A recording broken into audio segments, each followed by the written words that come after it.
오늘 하나님께서 우리 공동체에게 허락하신 말씀은 요한복음 12장 20절부터 26절까지 되겠습니다.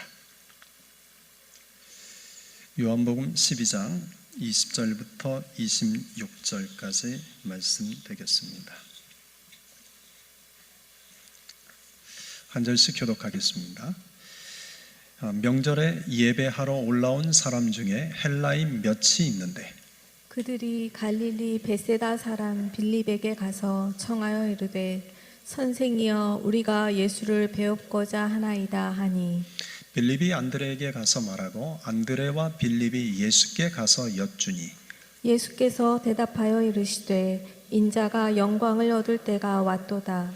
내가 진실로 진실로 너희에게 이르노니 한 알의 밀이 땅에 떨어져 죽지 아니하면 한 알 그대로 있고 죽으면 많은 열매를 맺느니라. 자기의 생명을 사랑하는 자는 잃어버릴 것이요 이 세상에서 자기의 생명을 미워하는 자는 영생하도록 보전하리라. 같이 읽습니다. 사람이 나를 섬기려면 나를 따르라. 나 있는 곳에 나를 섬기는 자도 거기 있으리니 사람이 나를 섬기면 내 아버지께서 그를 귀히 여기시리라. 아멘. 사람은 누구나 심고 뿌리며 살아갑니다. 농부들이 들판에 나가서 열심히 땀 흘리며 씨를 뿌리며 사는 것처럼 우리도 내 인생이라는 들판에 또는 내 가정이라는 들판에 우리가 살아가는 인생이라는 들판에 늘 땀 흘리며 씨를 뿌리며 삽니다. 씨를 뿌린다는 것은 거두기 위해서입니다. 우리 인생은 내가 뿌린 만큼 거둡니다. 그런데 때로는 내가 뿌린 것보다 더 많이 거둘 때도 있습니다. 반대로 내가 뿌린 만큼도 거두지 못할 때도 있습니다. 내가 열심히 심고 뿌렸는데 하나도 거두지 못할 때도 있습니다. 그러니 내가 뿌린 만큼만 거둬도 괜찮은 거죠. 물론 가장 좋은 것은 내가 뿌린 것보다 더 많이 거두면 얼마나 좋겠습니까? 가장 나쁜 것은 내가 뿌렸는데 전혀 거두지 못하는 것입니다. 이것이 우리 인생입니다. 여러분은 지금까지 심고 뿌린 만큼 거두는 인생이었습니까? 아니면 심고 뿌린 것보다 더 많은 것을 거두는 인생이셨습니까? 아니면 반대로 심고 뿌린 것보다 덜 거둔 인생이셨습니까? 우리 중에 누구나 바라는 것은 내가 심고 뿌린 것보다 더 많은 것을 거뒀으면 하는 것이죠. 그래서 오늘 여러분에게 이 비결을 알려드리겠습니다. 우리가 어떻게 하면 내가 심고 뿌린 것보다 더 많은 것을 거둘 수 있을까? 예수님을 보면 압니다. 예수님은 2000년 전에 본인이 심으셨습니다. 본인이 심고 뿌리는 한 알의 밀이 되셨습니다. 그 뒤에 수많은 열매를 맺으셨습니다. 오늘까지 2000년 동안 그 열매를 거두고 계십니다. 지금도 그 열매를 거두고 계십니다. 생애 마지막 날 예수님은 생애 마지막 유월절을 지키기 위해서 지금 예루살렘에 올라가셨습니다.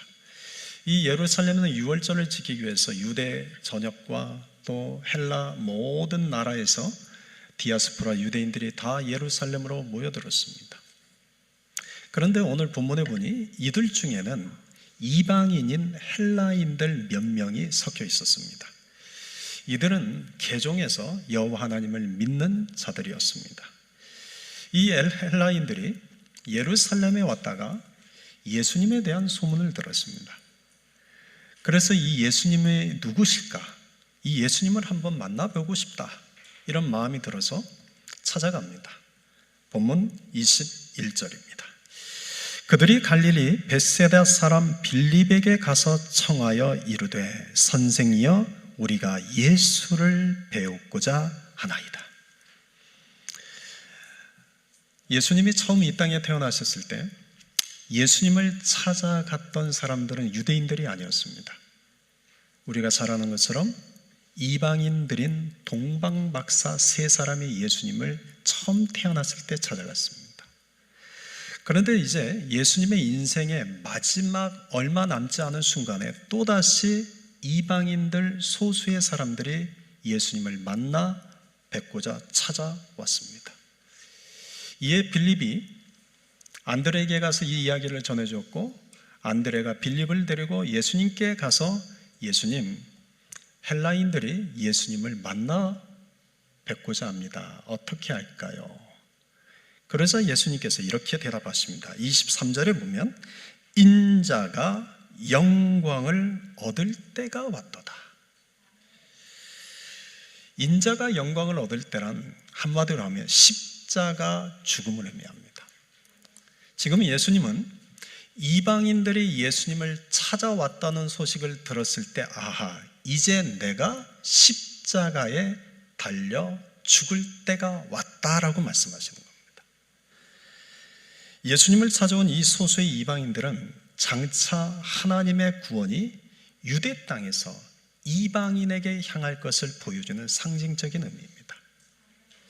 엘리야가 갈멜산에서 동편 하늘에 뜬 손바닥만한 작은 구름 하나를 보고 하나님께서 이제 큰 비를 내리시겠구나라는 것을 알았던 것처럼 예수님은 생애 마지막에 자신을 찾아온 이방인 소수의 사람들을 보고 이제 하나님의 구원이 유대 땅에서부터 이방 땅으로 향하게 하시는구나, 이 사실을 아셨습니다.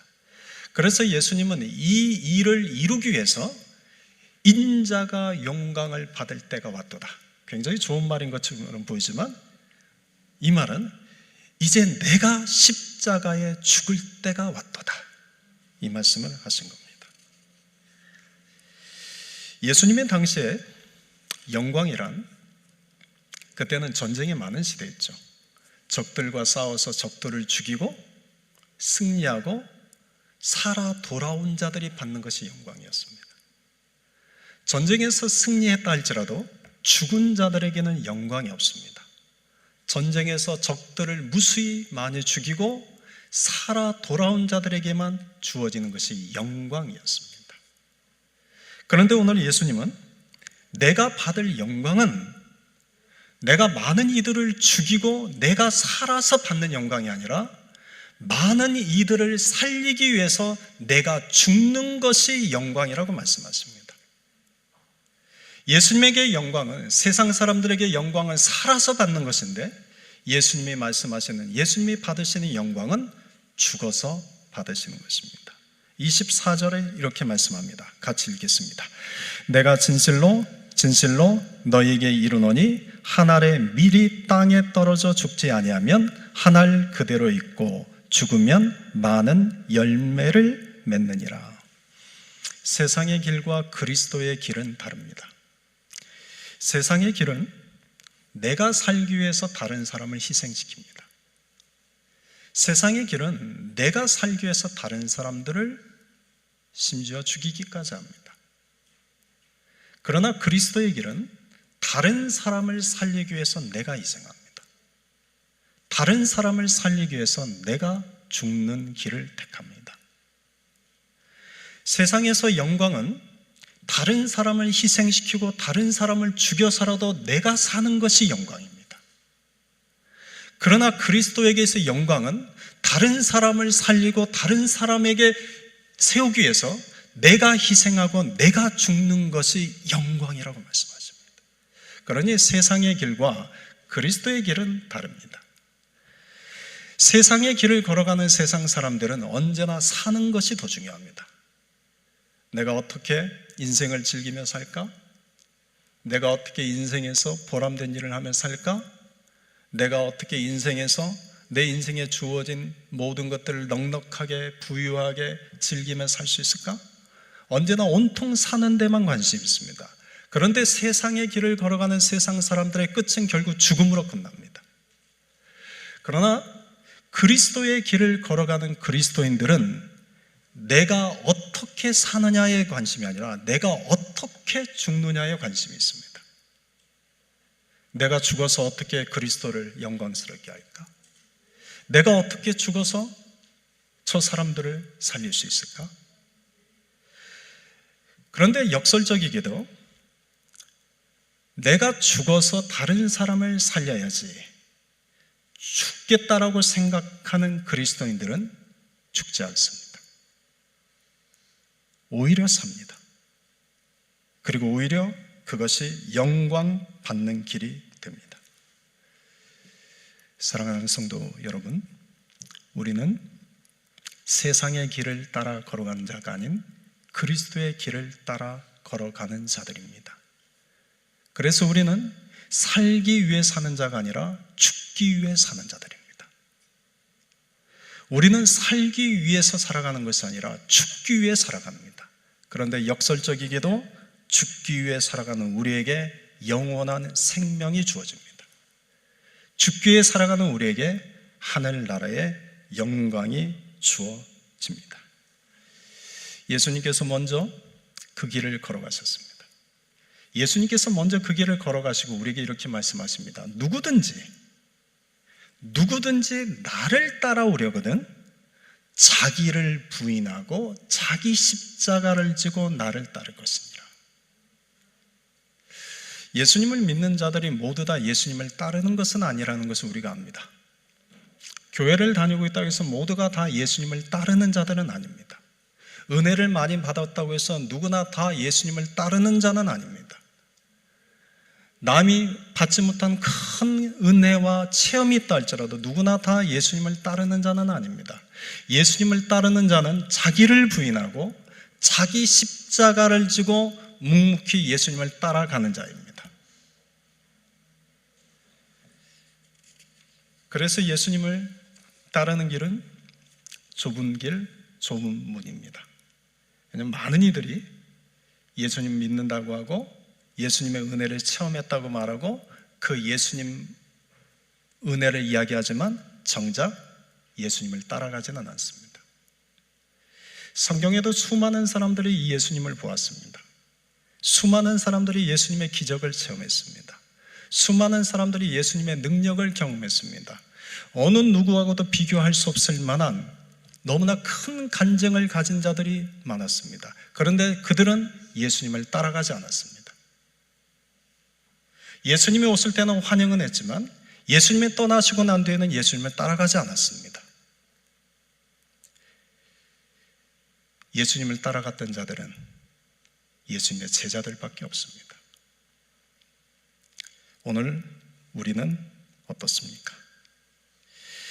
한 알의 밀이 땅에 떨어져 죽지 아니하면 한 알 그대로 있고 죽으면 많은 열매를 맺느니라. 여러분, 이것은 예수님의 살아가는 인생길의 모토와 같습니다. 예수님의 삶의 인생의 모토가 무엇입니까? 라고 물으면 예수님이 이 말씀하실 겁니다.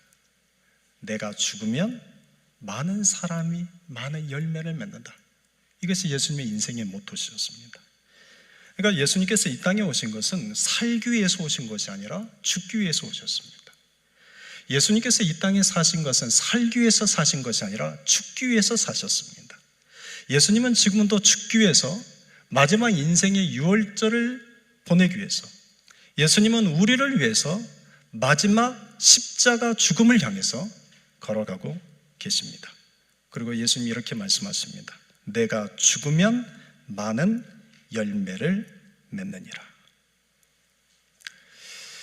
여러분, 씨 뿌리는 자의 비유 아시죠? 씨 뿌리는 자의 비유는 말씀을 받는 내 마음이 어떤 밭이냐, 이것을 깨닫게 해주시는 비유의 말씀이죠.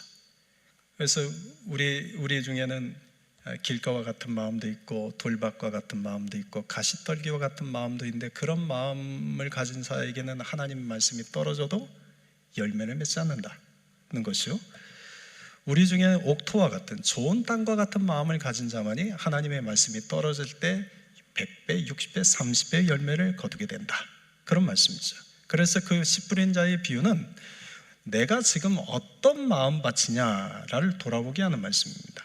그런데 이 씨 뿌리는 자의 비유를 오늘 말씀과 견주어 이렇게 한번 적용해 봅시다. 우리는 모두 인생에서 지금까지 계속 심고 뿌리고 살아왔습니다. 앞으로도 우리는 계속 심고 뿌릴 것입니다. 그런데 우리가 심고 뿌리는 그 땅이 길가요, 돌밭이요, 가시떨기라면 우리가 거둘 열매는 없습니다.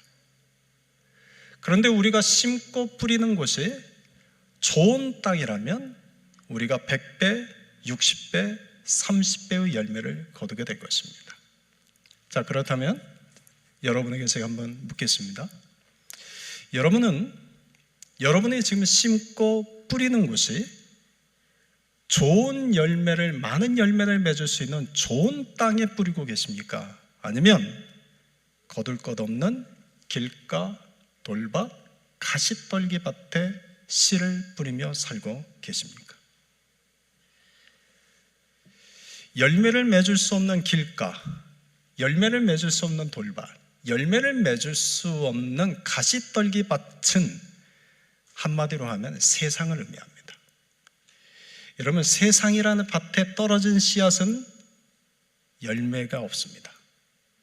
그러나 100배, 60배, 30배의 열매를 거두게 하는 좋은 땅은 하나님 나라입니다. 그래서 하나님 나라에 떨어진 씨는 100배, 60배, 30배의 열매를 맺게 됩니다. 여러분, 우리가 이 세상에 수없이 많은 것을 심고 뿌리지만 그 중에서 우리는 뭔가를 얻었다고 생각하지만 여러분, 그건 착각입니다. 내가 아무리 많은 재물을 모았고, 내가 아무리 남이 갖지 못한 귀한 보석을 가지고 있고, 내가 아무리 좋은 집을 살고 있고, 내가 아무리 넓은 땅을 가지고 있다 할지라도 내 코끝에 호흡이 끊어지는 순간 그 모든 것, 어느 것 하나 내가 가지고 갈 수 없습니다. 세상에 아무리 많은 돈을 가지고 있는 세계 제1의 부자도 그 코끝에 호흡이 끊어지는 순간 그는 단돈 1달러도 가지고 가지 못합니다. 여러분, 이 세상에서 내가 심고 뿌리는 것에 내 열매는 없다는 뜻입니다. 그런데 우리가 하나님 나라에 심는 것, 내가 하나님 나라를 위해서 뿌리는 것은 하나님 나라에 내가 거둘 것이 많아집니다. 100배, 60배, 30배의 열매가 맺혀집니다. 그래서 예수님은 말씀하시기를 마태복음 6장 20절에서 오직 너희를 위하여 하늘의 보물을 쌓아두라고 말씀하십니다. 이 말씀의 의미는 너희가 이 땅에, 거둘 것 없는 이 땅에 심고 뿌리는 자가 되기보다 거둘 것이 많은 하나님 나라에 심고 뿌리는 자가 되라는 뜻입니다. 사랑하는 성도 여러분, 지혜로운 자가 되십시다. 우리 인생은 이 땅에 사는 것으로 만족하는 분 없죠?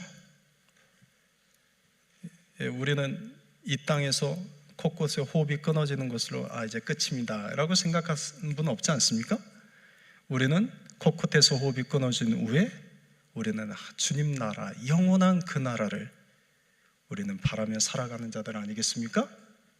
그런데 그 하나님 나라에서 내가 거둘 것이 없는 인생 되기보다 하나님 나라에서 거둘 것 있는 인생들, 이런 자들이 지혜로운 자들입니다.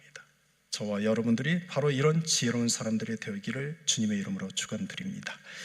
그렇다면 우리가 하나님 나라에 뿌려야 할 씨는 무엇일까요?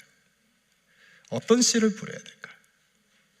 많은 것이 있지만 한 두 가지만 말씀드릴게요. 하나는 기도의 씨입니다. 여러분, 기도는 하나님 나라에 뿌려지는 씨앗입니다. 그런데 의외로 기도하지 않고 삽니다.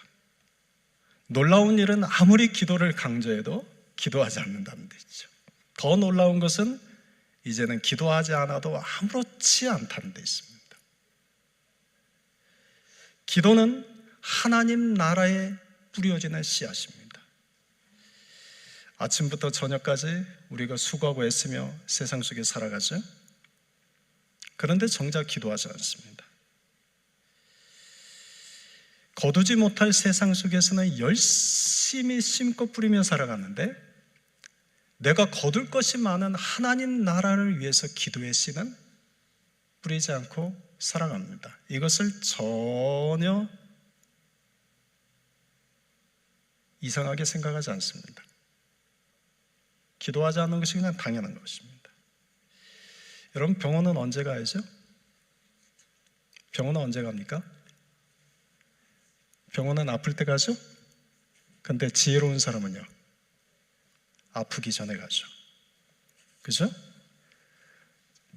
자동차 오로샵은 언제 갑니까? 차가 문제가 있을 때만 가나요? 지혜로운 사람은요, 문제가 있기 전에 정기적으로 가는 것이죠. 기도도 마찬가지입니다. 기도는 내가 문제가 있을 때, 내가 힘든 일이 있을 때, 내가 어려운 일이 있을 때만 하는 것이 아닙니다. 기도는 내가 문제가 있기 전에 하는 것입니다. 기도는 내가 힘들고 어려운 일이 있기 전에 하는 것입니다. 미리 하는 것입니다. 사람은 때 맞춰 자고 일어나죠. 때 맞춰 밥을 먹죠. 때 맞춰 출근도 하고 때 맞춰 퇴근도 하죠. 그런데 때 맞춰 기도는 하지 않습니다. 때 맞춰 세상 속에서는 열심히 심고 뿌리는데 왜 하나님 나라에 100배, 60배, 30배의 열매를 거두게 하는 그 일에 우리는 때 맞춰 기도의 씨를 뿌리지 않을까요? 몰라서 그럴까요? 지금까지 내 것이 될 수 없는 세상이라는 밭에 우리는 열심히 심고 뿌리며 살아왔습니다. 그런데 여러분, 지금부터라도 하나님 나라에, 거둘 것이 많은 하나님 나라에 기도의 씨를 뿌리며 사는 자들이 됩시다. 100배, 60배, 30배 열매. 아니요, 100배, 60배, 30배라는 것은 그냥 100배, 60배, 30배가 아니라 하나님 나라의 것을 다 주십니다. 여러분, 하나님도 편애하시는 거 알죠?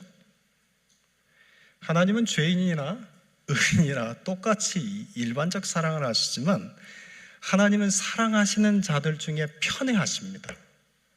정말 하나님을 사랑하는 자, 정말 하나님의 마음을 쏙 들게 하는 자는 하나님은 모든 걸 주십니다. 여러분, 이 하나님의 마음을 좀 이게 뭐랄까요?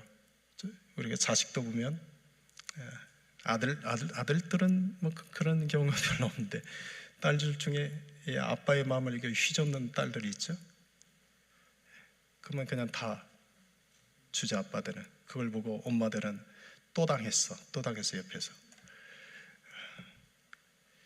여러분, 하나님은 알면서도 마음에 들면 다 내어주시는 분입니다. 100배, 60배, 30배가 아닙니다. 10,000배, 10만 배, 100만 배라도 주님은 다 갚아주십니다. 우리 중에 이런 분들이 있으면 좋겠습니다. 이런 자들이 될 수 있기를 주님의 이름으로 축원드립니다. 둘째는 순종의 씨입니다. 사람에게는 지정의가 있습니다. 지는 지식이고 정은 감정이고 의는 의지를 뜻합니다. 순종은 말씀에 대한 지식이 많은 자가 하지 않습니다. 또 순종은 마음의 어떤 감동을 받았거나 마음의 어떤 이렇게 감정이 어떤 충만해질 때 순종하는 것이 아닙니다. 물론 감동을 받거나 감정이 충만할 때 일시적으로 순종할 수는 있습니다. 그러나 그 감동과 감정이라는 것은 곧 식어버립니다. 그래서 감동과 감정이 식어버리면 더 이상 순종하지 않습니다. 근데 순종은 의지가 강한 자가 합니다. 여러분은 의지 있는 자가 순종을 할 줄 압니다. 의지가 강한 자가 어떤 상황 속에서 순종합니다. 그래서 여러분, 지적인 사람이 순종하는 것이 아니고 또 감성적인 사람, 직관적인 사람이 순종을 잘하는 것이 아니라 순종은 의지가 강한 사람이 하는 것입니다. 여러분, 공부도 누가 잘하죠? 여러분, 공부도 의지가 강한 사람이 잘합니다. 운동은요? 운동도 의지가 강한 사람이 잘합니다. 병자들 중에 회복되는 사람들도 의지가 강한 사람이 빨리 회복이 됩니다. 여러분, 이건 기도도 똑같습니다. 순종도 똑같습니다. 신앙도 똑같습니다. 지식적인 사람, 직관적인 사람, 감정적인 사람이 아니라 의지가 강한 사람이 기도합니다. 의지가 강한 사람이 순종합니다. 의지가 강한 사람이 믿음이 자랍니다. 그런데 의지가 약한 사람의 특징이 뭐죠? 의지가 약한 사람의 특징은 변명과 핑계가 많습니다. 자기 합리화와 자기 정당화가 많습니다. 늘 변명합니다. 근데 뭐라고 변명하죠? 목사님, 기도해야 되는 거 아는데 피곤해서요, 힘들어서요, 바빠서요. 속으로 혼자 생각합니다. 밥 먹는 것은 바빠도 잘 먹더만, 일하는 것은 힘들어도 하더만, 세상에서 씨를 뿌리는 일은 아무리 바빠도 하죠, 아무리 힘들어도 하죠, 아무리 피곤해도 하죠. 그런데 하나님 나라의 기도의 씨를 뿌리는 것, 하나님 나라의 말씀의 순종의 씨를 뿌리는 것은 바빠서요, 힘들어서요, 피곤해서요, 핑계대고 안 합니다. 여러분, 성경에는 명령형으로 우리에게 말씀하십니다. 성경은 예를 들면 사랑하라, 용서하라, 항상 기뻐하라, 쉬지 말고 기도하라, 범사에 감사하라 이라고 말씀하시죠. 근데 그 말씀 전에 성경에 사랑은 이런 뜻이다, 용서는 이런 뜻이다, 기쁨은 이런 뜻이다, 기도는 이런 뜻이다, 감사는 이런 뜻이다 라고 말하지 않습니다. 아무런 지식적 설명이 없습니다. 또 반대로 또 하나, 너희 마음에 사랑의 마음이 있을 때 사랑해라, 너희 마음에 감사의 마음이 있을 때 감사해라, 너희 마음에 기쁨이 있을 때 기뻐하라, 너희 마음에 용서의 마음이 있을 때 용서하라고 다른 조건을 붙이지 않습니다. 그런 얘기가 없습니다. 그냥 앞뒤 자르고 이렇게 말씀하십니다. 사랑하라, 용서하라, 항상 기뻐하라, 쉬지 말고 기도하라, 범사에 감사하라. 이것이 그리스도 예수 안에서 너희를 향한 하나님의 뜻이다. 이 주님의 명령을 누가 감당합니까? 누가 이 명령을 따라갑니까? 사랑은 이런 의미래, 아는 사람이 하는 겁니까? 사랑하는 마음이 난 없어서 못해, 사랑하는 마음이 없어서 못하는 겁니까? 아니요, no. 의지가 없어서 못하는 겁니다. 의지가 있으면 하는 겁니다. 명령은 의지가 있는 사람이 하는 겁니다. 이게 믿음입니다. 여러분, 믿음은 지식이 아니요, 믿음은 감정이 아니요, 믿음은 직관이 아닙니다. 믿음은 의지입니다. 그래서 의지가 있는 자, 믿음이 있는 자가 하나님의 말씀에 순종하는 것입니다. 어떤 분이 또 이렇게 물으실지 몰라요. 신앙은 내 의지로 하는 것이 아니라 성령의 도우심으로 하는 거 아닌가요? 여러분, 성령은 의지가 있는 자를 도우십니다. 성령은 믿음이 있는 자를 도우십니다. 의지가 없고 믿음이 없는 자는 성령도 가만히 계십니다. 예컨대 우리가 10층 건물에 올라간다고 합시다. 여러분, 10층 건물에 올라가려고 하면 엘리베이터를 타야겠죠? 그러면 엘리베이터가 문이 열리면 어떻게 돼요? 들어가요? 밖에 가만히 있어요? 들어가야죠? 그 다음에 어떻게 돼요? 뭐 해야 돼요? 10층 버튼 눌러야죠. 그러면 어떻게 합니까? 엘리베이터가 나를 10층으로 데려다 줍니다. 여러분, 엘리베이터 안에 들어가고 10층 버튼을 누르는 것, 이것이 내 의지입니다. 내가 의지로 하는 것입니다. 그럴 때 엘리베이터가 나를 10층으로 데리고 올라가 줍니다. 이게 성령이 하시는 것입니다. 우리가 아무것도 하지 않고, 우리가 아무런 기도도 하지 않고, 우리가 아무런 말씀에 순종의 삶도 살아가지 않고, 내 인생에 내가 경건의 삶, 믿음의 삶, 살기 위해 아무런 노력도 하지 않고 그저 성령님 도와주십시오. 도와줄 게 없는데요? 엘리베이터 안에 타서 버튼을 눌러야 올라가죠. 엘리베이터 안에 탈 의지도 없고 버튼을 누를 의지도 없고 그냥 밖에서 가만히 저 10층에 올라가게 해주세요. 도와주세요, 성령님. 여러분은 의지가 없는 자에게는 성령님도 돕지 못합니다. 믿음이 없는 자는 성령님도 돕지 못합니다. 여러분에게 요구하는 것, 우리에게 요구하는 것은 주님이 어떤 큰 의지가 아닙니다. 내가 하고자 하는 그 마음입니다. 그리고 내가 하려고 하는 의지입니다. 의지가 있는 자를 성령이 도우십니다. 예수님은 십자가에서 죽기까지 순종하셨습니다. 예수님은 직접 썩어 이 땅에 죽는 한 알의 밀알이 되어 주셨습니다. 그리고 예수님이 죽는 한 알의 밀알이 되어 많은 열매가 맺혀졌습니다. 바로 저와 여러분입니다. 그런데 여러분, 예수님은 많은 사람들을 살리기 위해서 예수님은 십자가에 죽는 한 알의 밀이 되셨습니다. 다시 말해 많은 사람을 살리기 위해서 예수님은 자신의 생명을 내던지셨습니다.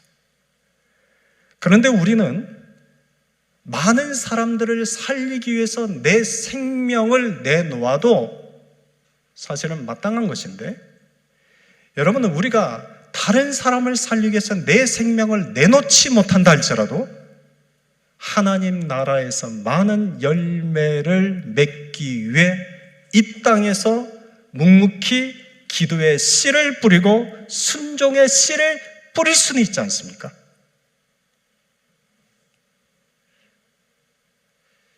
여러분은 우리에게 주님이 죽어가는 수많은 영혼들을 위해서 내가 너희에게 그런 것처럼 너희도 생명을 내놓으라고 해도 우리는 예, 주님 순종하겠습니다 라고 할 수 있는 사람들입니다.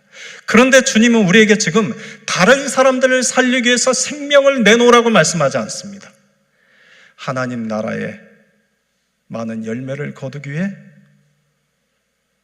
기도의 씨를 뿌린 자가 되라고 말씀합니다. 순종의 씨를 뿌리는 자가 되라고 말씀하십니다. 저와 여러분이 이 하나님 나라에 심고 뿌리는 자들이 됩시다. 25절을 같이 읽겠습니다. 자기의 생명을 사랑하는 자는 잃어버릴 것이요 이 세상에서 자기의 생명을 미워하는 자는 영생하도록 보존하리라. 이 25절 말씀은 한마디로 누구를 사랑할 것인가에 대한 말씀입니다. 내가 내 생명을 사랑하면 결국 내 생명을 잃게 되지만, 그렇다면 내가 누구를 사랑할 것인가? 예수를 사랑하라는 겁니다. 자기 생명을 사랑하는 자는 결국 생명을 잃지만 예수를 사랑하는 자는 결국 그 생명을 영원토록 보존케 된다는 그런 말씀입니다. 또한 26절에서 이렇게 말씀합니다. 사람이 나를 섬기려면 나를 따르라. 나 있는 곳에 나도 나를 섬기는 자도 거기 있으리니 사람이 나를 섬기면 내 아버지께서 그를 귀히 여기시리라. 이 말씀은 누구를 따를 것인가에 대한 말씀입니다. 누구를 따라야 됩니까? 사람이 나를 섬기려면 나를 따르라. 그러니까 예수님을 섬기는 자는 예수님을 따른다는 것입니다. 그런 자가 나 있는 곳에 나를 섬기는 자도 거기 있으리라. 그러니까 예수님을 따르는 자, 예수님을 섬기는 자는 예수님 계신 그 하늘나라에 그도 그곳에 있을 것이라는 말씀입니다. 영생을 얻는 길은 예수님을 사랑하고 예수님을 섬기는 것입니다. 예수님을 따라가는 것입니다. 그러면 우리가 예수님을 어떻게 따라가야 할까요? 우리가 예수님을 어떻게 따라야 할까요? 마태복음 16장 24절 말씀 우리 같이 읽어봅시다. 누구든지 나를 따라오려거든 자기를 부인하고 자기 십자가를 지고 나를 따를 것이니라. 아멘. 여러분, 우리 인생에 우리 각자가 짊어져야 할 자기 십자가가 있습니다. 사람들이 이 십자가와 관련돼서 오해하는 것들이 있어요. 그 중에 하나는 십자가와 내 삶의 짐을 혼동하는 것입니다. 여러분, 내 삶에 내가 져야 될 십자가와 내 삶의 짐은 다릅니다. 예수님이 우리에게 자기 십자가를 지고 나를 따라오라고 하셨지 내 삶의 짐을 지고 나를 따라오라고 말씀하지 않으셨습니다. 오히려 예수님은 수고하고 무거운 짐진 자들아 다 내게로 오라. 다시 말하면 수고하고 무거운 짐을 다 주님께 맡기라는 뜻입니다. 우리가 예수님을 따른다는 것은 내 인생의 무거운 짐을 지고 따라가는 것이 아니라 내 인생의 무거운 짐을 예수님께 내려놓고 예수님이 나에게 주시는 자기 십자가를 지고 따라가는 것입니다. 그런 자기 십자가와 내 인생의 무거운 짐은 다릅니다.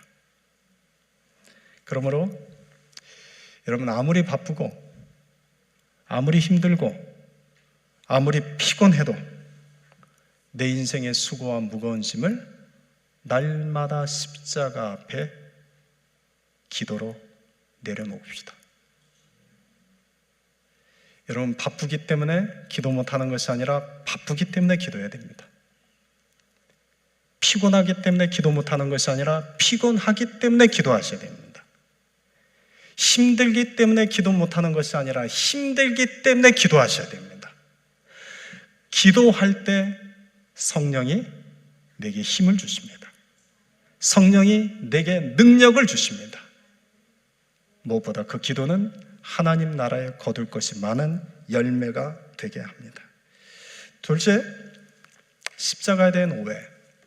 십자가를 어떤 잘못한 것에 대해 책임지는 것이 십자가라고 생각합니다. 네, 그렇지 않습니다. 대학교 1학년 때 영어 교양 수업이었는데 학내 문제로 인해서 수업에 참석할 수 없었어요. 그랬더니 영어과 교수님이 오늘 내 수업에 안 들어온 놈들은 다 F학점. 근데 그날 수업에 한 명도 안 들어갔어요. 그러니까 이 교수님이 화가 엄청 나셔가지고 오늘 수업 안 들어온 니들 다 F학점. 다음 주부터 이 강의 없어. 아주 그 교수님을 찾아갔죠. 잘못했습니다. 용서해 주십시오. 제가 십자가를 질 테니 저만 F학점 주시고 다른 아이들이 수업 들을 수 있게 해주십시오. 그랬어요? 그랬더니 그 교수님은 저한테 화를 내면서 네가 십자가를 진다고? 네가 십자가를 진다는 말의 의미를 알아? 십자가를 진다는 것을 그렇게 아무렇게 써? 어휴, 얼마나 눈물이 쏙 나게 호통을 치시든지요. 뒤늦게 깨달았어요. 아, 십자가를 진다는 것은 잘못한 것에 대한 책임을 지는 것이 아니구나. 생각해 보세요. 도둑질하다가 20명이 잡혔어요. 그랬더니 한 도둑이 경찰에게 말하는 겁니다. 아, 내가 십자가 질 테니 나만 처벌하십시오. 이 사람은 다 놓아주십시오. 만약 그런다면 얼마나 우스운 얘기겠습니까? 여러분, 책임을 진다는 것은 십자가를 지는 것이 아닙니다. 책임을 진다는 것은 내가 선택한 결과입니다. 책임을 진다는 것은 내가 선택한 그 결과를 하는 것입니다. 그렇다면 십자가는 뭘까요? 십자가는 뭘까요? 십자가는 주님이 나에게 주신 말씀과 사명입니다. 내가 짊어지고 가야 할 십자가는 말씀과 사명의 십자가입니다. 말씀과 사명만이 내가 짊어지고 가야 할 십자가입니다. 어떤 이들은 또 이렇게 말씀하죠. 힘든 일이 십자가라고. 나를 힘들게 하는 저 왼수가 내 십자가라고. 여러분, 힘든 일, 힘든 사람이 내 십자가가 아닙니다. 나를 너무나 힘들게 하고 어렵게 하는 이 고통스러운 현실은 이게 내가 견뎌야 할 나의 십자가가 아니라 그냥 어렵고 힘든 일입니다. 나를 아프게 하고 나를 힘들게 하고 나를 괴롭게 하고 좀 내 곁에서 떠났으면 좋겠는데 늘 내 곁에서 나를 고통 주는 이 사람이 내 십자가가 아닙니다. 십자가는 그런 내 힘들고 고통스럽고 어려운 상황 속에 나를 힘들게 하고 아프게 하는 그 사람에게 하나님이 나에게 주시는 말씀과 사명이 있으면 그게 십자가입니다. 내가 아무리 어렵고 힘들어도 그 어렵고 힘든 삶 속에 하나님이 나에게 주신 말씀이 있고 사명이 있으면 그 주신 사명과 말씀이라는 십자가 때문에 그 상황을 견뎌내는 것입니다. 나를 아무리 힘들게 하고 아픈 사람이 있다 할지라도 하나님이 그 영혼을 깨우기 위한, 하나님이 그 영혼을 살리기 위한 나에게 말씀과 사명을 주셨다면 그 말씀과 사명 때문에 그 영혼을 묵묵히 참고 견뎌내는 겁니다. 여러분, 우리가 짊어져야 할 십자가는 말씀과 사명입니다. 그래서 주님은 우리에게 언제나 말씀과 사명을 주십니다. 교회 안에서도 우리에게 말씀과 사명을 주시고 가정에서도 말씀과 사명을 주시고 세상 속에서도 말씀과 사명을 주십니다. 우리는 그 말씀과 사명의 십자가를 지고 내 삶의 사례에서 묵묵히 예수님을 따라가는 것입니다. 그런데 그 길을 가기 위해서는 자기를 부인해야 됩니다. 나를 부인하지 않고서는 못 갑니다. 그래서 자기를 부인하고 자기 십자가를 지고 나를 따라오라 말씀하신 겁니다. 사랑하는 성도 여러분, 오늘 말씀은 조금 약간 무거운 말씀이지만 오늘 우리가 깊이 마음에 새겨야 할 말씀입니다. 우리 갈라디아서 2장 20절 우리 마지막으로 한번 같이 읽어봅시다. 암송하시는 분은 암송하십시오. 내가 그리스도와 함께 십자가에 못 박혔나니 그런즉 이제는 내가 사는 것이 아니요 오직 내 안에 그리스도께서 사신 것이라. 이제 내가 육체 가운데 사는 것은 나를 사랑하사 나를 위하여 자기 자신을 버리신 하나님의 아들을 믿는 믿음 안에서 사는 것이라. 아멘. 여러분, 내가 그리스도와 함께 십자가에 못 박혔다 하는 말씀의 의미는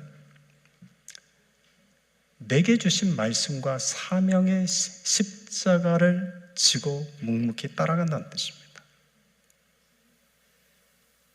내게 주신 사명과 말씀의 십자가를 지고 묵묵히 따라가는 자가 주님과 함께 십자가에 못 박힌 자이기 때문입니다. 사랑하는 성도 여러분, 예수님은 이 땅에서 썩어 죽어 많은 열매를 맺는 하나님의 미래 되셨습니다. 오늘도 우리가 살아가는 삶의 그 자리에서 예수님이 걸어가신 그 길을 자기 십자가를 지고 함께 따라가는 자들이 됩시다.